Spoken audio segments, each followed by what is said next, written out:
ছেলে মেয়েকে আদর করে বোঝাবেন, বাবা এখন তুমি বাবার হোটেলে খাও, মায়ের হোটেলে ঘুমাও। সারা জীবন এমন চলবে না, দুনিয়াটা বড্ড কঠিন, এখানে কেউ কাউরে জায়গা করে দেয় না, নিজের জায়গা নিজেরই করে নিতে হয়।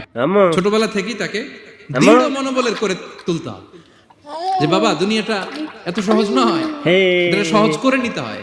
This is the life hacks. এই লাইফ হ্যাক গুলো আপনি শেখাবেন, লাইফ লেসন গুলো শেখাবেন। ধৈর্য ধরো, সৎ কাজের আদেশ দাও, মন্দ কাজের নিষেধ করো।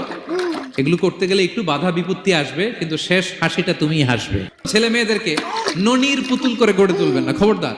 ওদেরকে কষ্ট সহিষ্ণু করে গড়ে তুলবেন। আপনি থাকতেই কষ্ট করা শেখান, তার জীবনটা স্মুথ হবে, তার ক্যারিয়ারটা ব্রাইট হবে, তার ভবিষ্যৎটা সুন্দর হবে। ছেলেমেয়েরা কিছু চাইলেই সাথে সাথে দিবেন না। অনেক বাবা মা আছে এত আদর করে, এত বেশি আহ্লাদ করে, যা চায় তাই দেয়, পরে হিতে বিপরীত হয়।